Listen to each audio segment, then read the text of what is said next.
Hey everyone, and welcome back to Sasquatch Theory. Things have been slow lately, and there hasn't been too many reports, so I'm out here reading some Bigfoot emails nonetheless. Let's get right into it, guys. Let's not waste any time. We'll just jump straight in, okay? This first email is from Dave. More East Texas sightings. Hey, I recently came across one of your YouTube segments reported by a guy in East Texas, so that prompted me to share the following. The first one was a personal encounter when I was 11, and the second was passed along to me by my father. On the morning of this encounter, I was sitting at my deer stand, my back against a small oak, my legs stretched out in front of me. I was armed with a single shot 410 shotgun, and I was facing north, waiting as my father made a drive in my direction in hopes of flushing deer he'd left me on the stand perhaps 45 minutes prior. Just as the sun began to rise, I heard a large hunter, or so I thought, approaching from the southeast at a distance at my 4 o'clock. I immediately grew concerned because we'd never encountered anyone on this property, and the thought of another hunter walking up on me was, needless to say, worrisome. Since it was a clear, dry morning, I could hear the leaves crunching under the feet of this man, every step he took. That said, I grew fearful because I could tell this individual was quite large, judging from the sounds of his footfalls, and that was compounded by the fact that if he was a hunter, why wasn't he trying to be quiet? When he was almost on top of me, he stopped abruptly, perhaps 15 feet away to my back right. I didn't move a muscle, but using my peripheral vision, I could see a tall, 6 foot plus, dark hair covered form standing there. Due to the fact I was sitting against the tree, looking back without turning my head, I could really only see the right third or so of his body. In the early morning light, he looked to be chocolate reddish brown and was very muscular. From the angle I was looking at him, it didn't seem he had a neck to speak of, and his head almost appeared too small for his body. This creature was further back. He was somewhat backlit. His face was in a shadow, so I couldn't see any facial features. It goes without saying I couldn't grasp what I was seeing because nothing I'd experienced or ever even heard of could have prepared me for this. I felt numb with fear, and I almost fainted. Somehow I gathered my wits, and that's when his breathing caught my attention. He was breathing very heavily, or so I thought at first. Then I realized he was attempting to pick up my scent as best he could. Again, I was so numb with fear I didn't, or better yet, couldn't move, so I stayed motionless as I could for what seemed to be an eternity, but it was probably only 15 seconds, waiting to see what he'd do next. He finally let out a grunt snort as if disgusted by my presence, turned and walked off to the southwest. It was my 8 o'clock, at the same purposeful clip as before. When his footfalls finally became so distant I couldn't hear them, I felt some sense of relief but couldn't shake the numbness pervading my body. When I finally heard my father softly whistle from the woods in front of me, that's how he let me know he was close. I recall feeling a tremendous sense of relief, but for some reason, I didn't tell him what I experienced. Footnotes. The movie The Legend of Boggy Creek came out a year or so after I had this encounter, and upon seeing that movie, I stopped hunting. Revisiting my memory of this encounter, I attempted to go back to the actual site just west of Grovetown. However, I found the area is now fenced and posted, meaning I would be trespassing if I were to attempt to revisit the encounter of the site.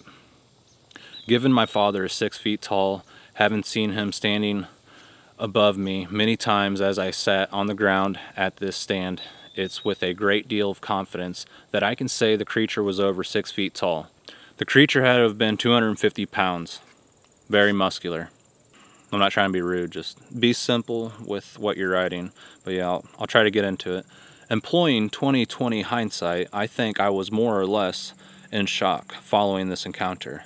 That said, I never told anyone about the above until after a group I was with heard vocalizations in South Colorado while I was doing a long fundraising run in April 2000 with another runner, accompanied by a support group to benefit Native American causes. I reported those vocalizations to 2 sites, the BFRO and Bigfoot Encounters, I guess in hopes of some type of feedback, but I never received any. In the years following the 2000 vocalization event, I realized I'd repressed the 71 memory. As a result, I immersed myself in publications on the subject of Bigfoot, hoping to learn about the subject and alleged encounters by others. Reinforced by my research, my memory jolted, so to speak. I shared the 71 encounter with a few family members and close friends. In 2011, my father asked me to help him out with his land livestock in East Texas, so I returned to live in the area where the 71 sighting occurred. Blame it on proximity, but my memory of that long ago encounter seemingly became even more vivid. Since my return to the area in 2016, I heard an anecdote related by one of my father's good friends of a deer hunter having a harrowing encounter in the Neches River bottom, Neches River bottom, Boggy Slough, Angelina County, near here. Hearing of that even further reinforced what I had seen years prior. Back to my sighting. The event haunts me to this day because, among other things, I will always wonder what would have happened if I had leaned to my right and turned my head so I was looking directly at him. I alluded to this one above. Angelina County, Texas, 2016. A good friend of my dad's related a story to him about one of his friends who leads hunts in East Texas. Hereinafter, I'll refer to that friend as the guide. During the fall of 2016, the guide placed a hunter on a deer stand, whitetail stand, in the Boggy Slough portion of the Neches River bottom land, Lufkin, Texas vicinity. Returning hours later to retrieve the hunter, the guide found him curled up in a fetal position, laying on the floor of the stand, trembling with fear and repeating, "It's going to kill me. It's going to kill me." When the guide finally calmed the hunter, he got him to relate what events transpired that had left him in this current state. According to the hunter, details of his encounter transpired as follows. As the morning grew long, the hunter gave up on seeing a deer. So when a sounder of wild hogs came out of the woods, he picked out the largest of the lot, aimed and fired at it, downing a hog. Within moments, a large hair-covered creature walking on 2 legs emerged from the woods, grabbed the hog, hoisted it, and slammed it against a nearby tree trunk. It then disappeared into the woods with the hog. Upon hearing the hunter relate his tale, the guide walked to the area where the hunter said he dropped the hog, found blood on the ground, and also found blood on the trunk of the tree the creature had slammed the hog against. Alright, Dave, thank you very much for sharing your Bigfoot encounter with me here on Sasquatch Theory. And that is pretty frightening just because you only had a 410 and you were young. I would like to know more about what the creature looked like if you did get a good look at it. I know you didn't want to stare too long or make eye contact with it, but if you ever want to reach back out, feel free to contact me. All right, let's move on to the next Bigfoot email, and we'll keep this going, guys. All right, this next email is from John, and the story takes place in Aurora, Missouri. This will be the first time of me telling this story to someone outside of my family and friends. So, little about myself and history first. This takes place 8 miles south of Aurora, Missouri, which is about 8 miles from the Mark Twain National Forest. It's also a couple miles from Flat Creek. Here in the last week, I've been reading about Bigfoot stories in my area. It was to my surprise they existed. I figured Bigfoot was a West thing. I'm a game developer, software engineer, so I'm not some unintelligent individual, except maybe with writing, haha. I was around 29 years old, still living with my parents around the year 2012. I was 29 years old, which was 2 years before I started building my house about 200 feet towards the encounter.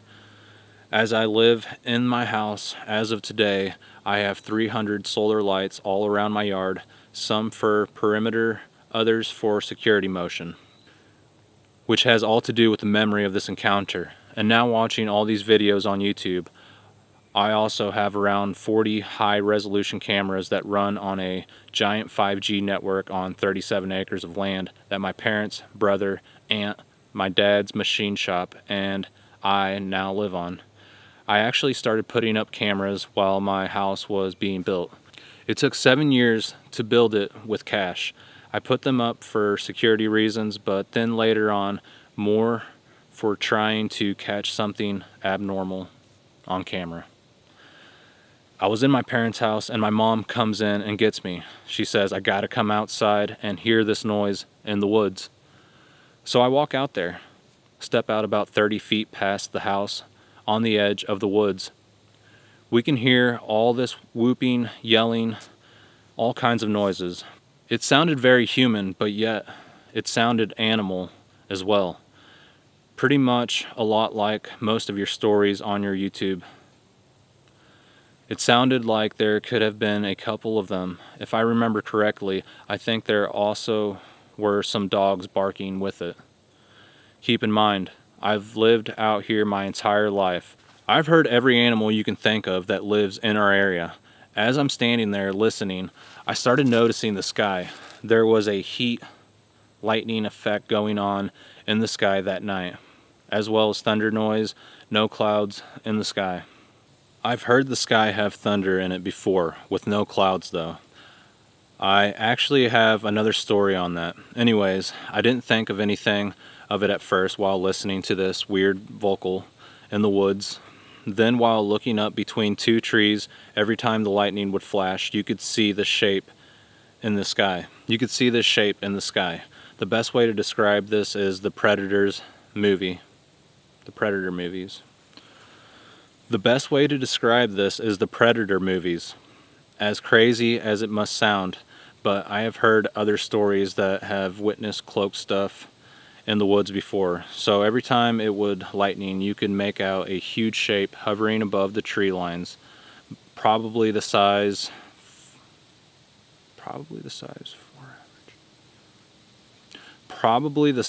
of 4 average size houses put together. First, I was like stunned. Okay, the spelling's really bad, guys, so I have to like improvise. First, I was like stunned what I was looking at. Then after I snapped out of it, I tell my mom, hey, look between these 2 trees and don't blink. And sure enough, the lightning doesn't do it again. So she never gets to see what I see. Also, the noise in the woods stopped at that time as well. So yeah, I don't know what you want to make of that story.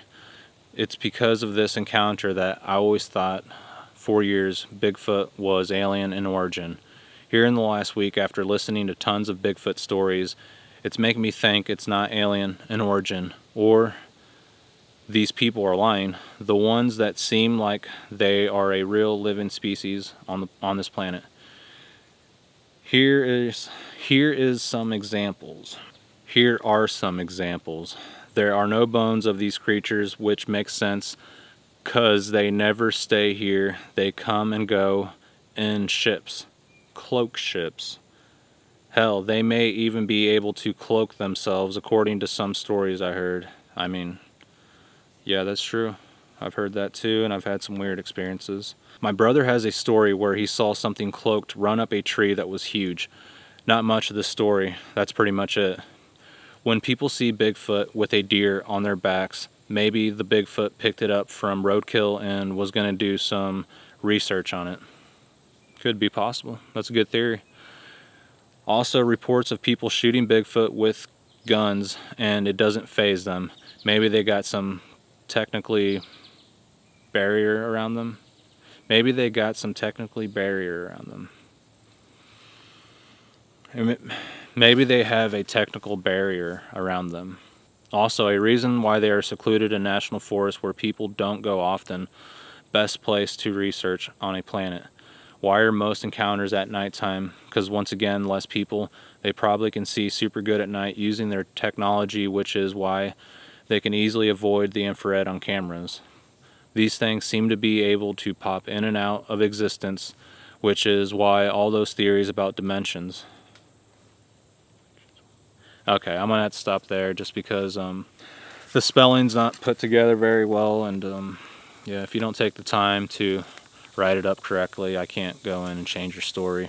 I can change a few words and change errors, but when I have to rewrite someone's entire story, I don't feel like that's right. I mean, I've heard of people doing it, like Dixie Cryptid. He has someone help out, and they make the story legible and make sense, but it gets to a point to where if I can't understand a lot of it, I'm just kind of making it up, and I don't want to do that.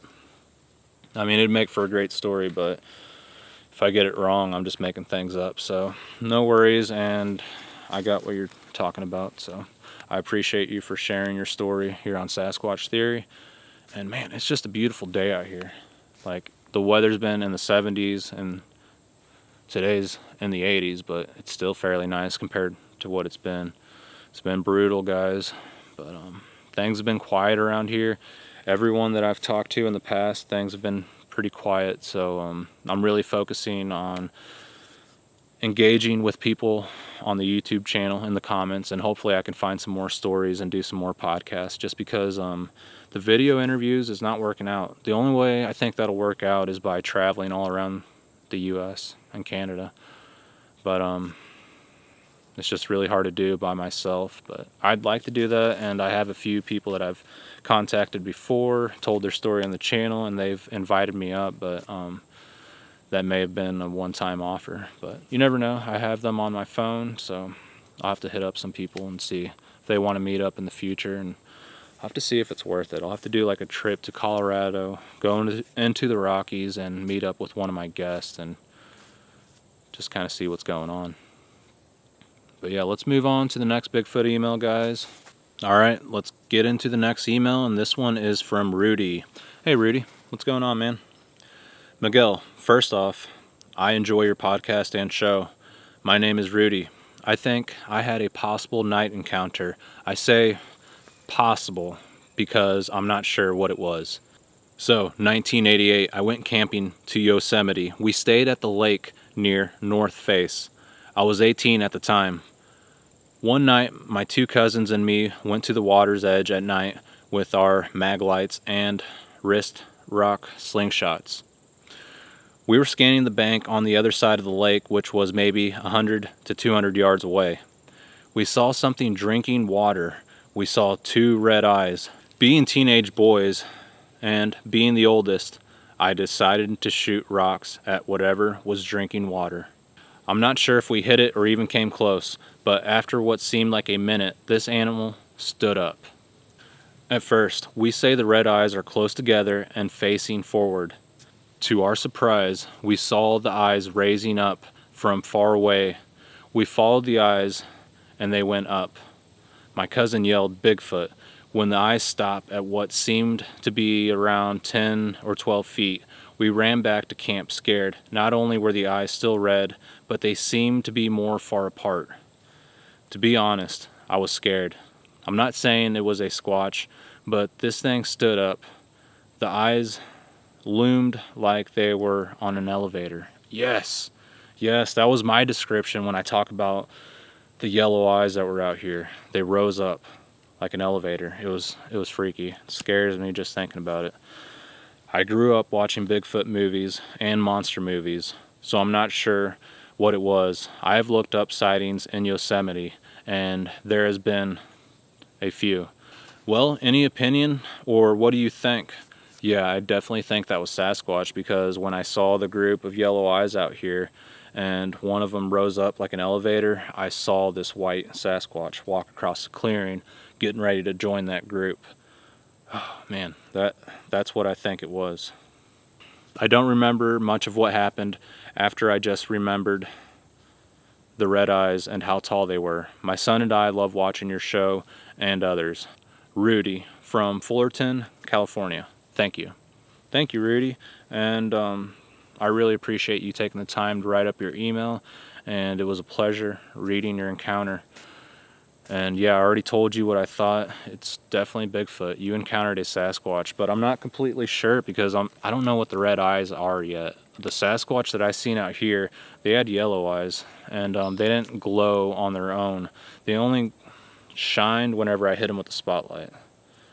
So the red eyes could be something else. I'm not saying it is, but it's always a possibility. The only time I see animals' eyes light up red is whenever you hit them with a red light. So if they were lit up on their own, that'd be pretty freaky. But I think you said that you hit them with the mag light, and that's all you could see were the eyes. That's how it was whenever I hit them with the spotlight out here. They weren't shining on their own, like I said.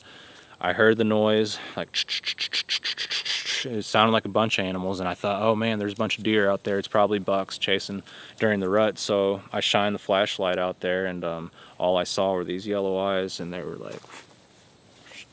like down low to the ground. It seemed like they came in on all fours, and that's all I saw was about 4 or 5 creatures doing this, because I was hitting them with the spotlight, and I guess it was blinding them.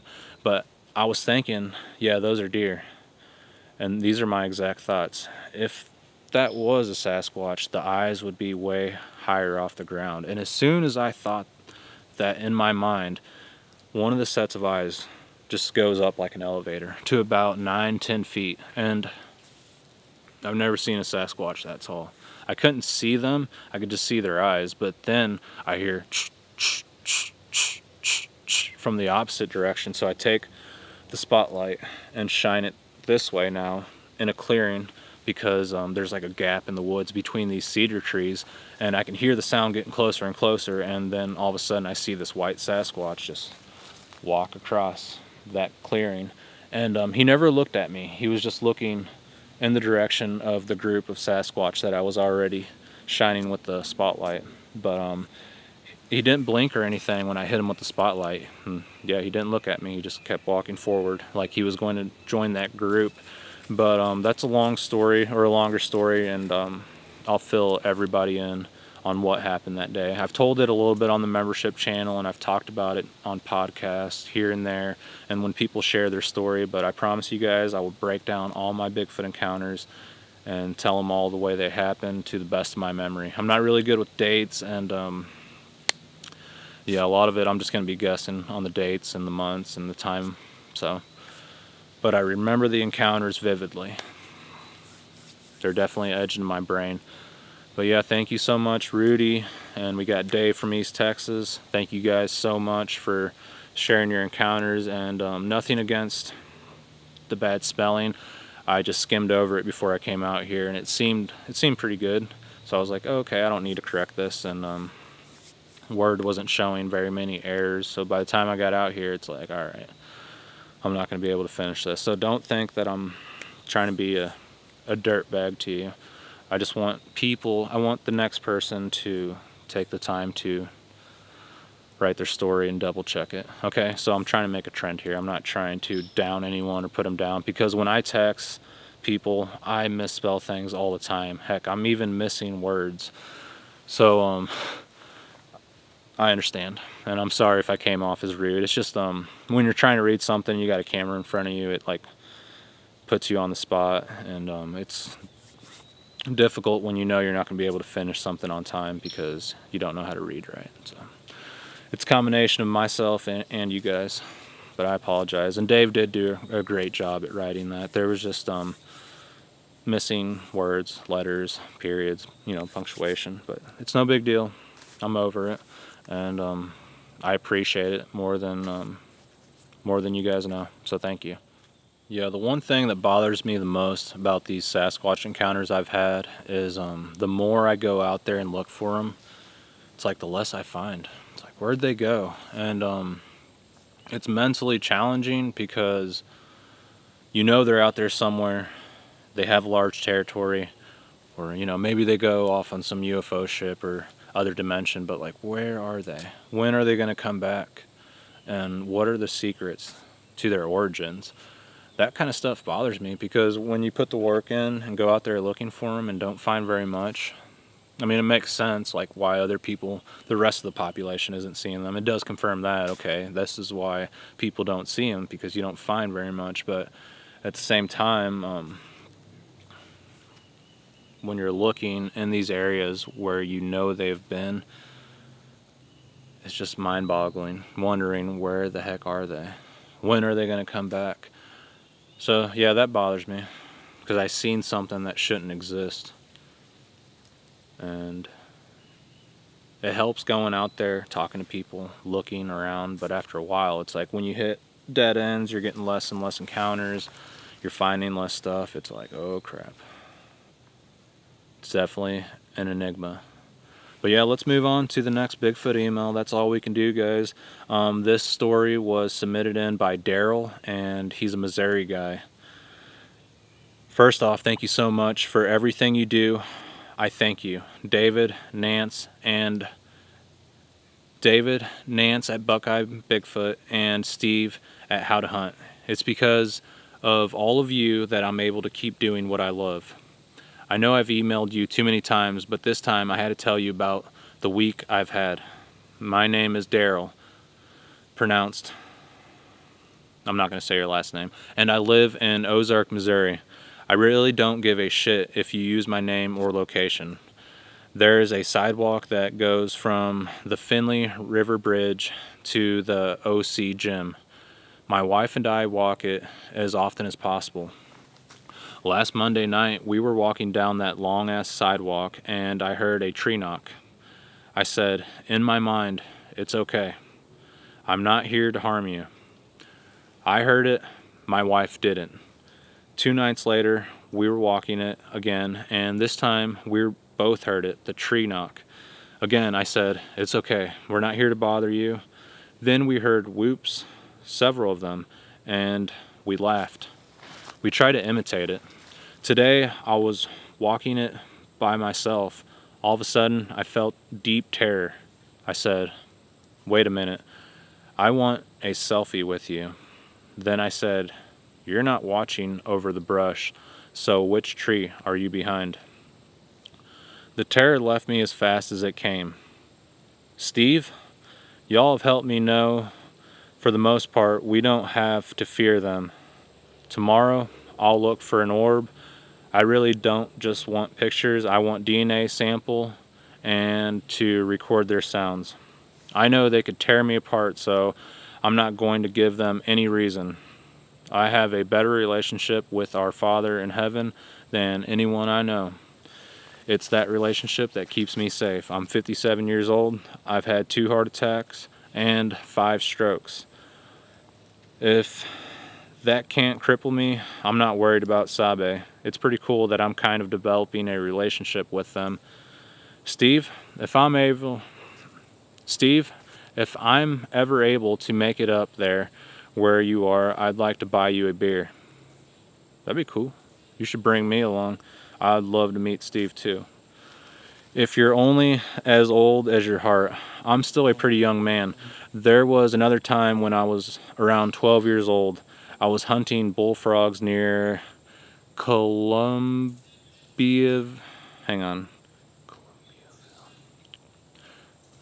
near Columbiaville, Michigan, where I grew up.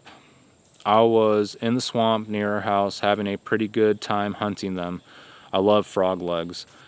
I was talking to the frogs, saying, just sit there while I make this as quick as possible. Then I'd shoot it and it would be quickly dead. The old CCI Stinger hollow point lead rounds would pop them up about 8 feet, and without the head, there wasn't any suffering. Then after about the 10th frog, I suddenly felt terror. My mom had married a guy that would beat me on average every other day. Sorry to hear that, man. So suddenly I felt terror and I felt something watching me, so I said, what did I do now? Because the last thing I needed was more broken bones. Then, as quick as the feeling came over me, I heard, you didn't do anything. Don't worry about it.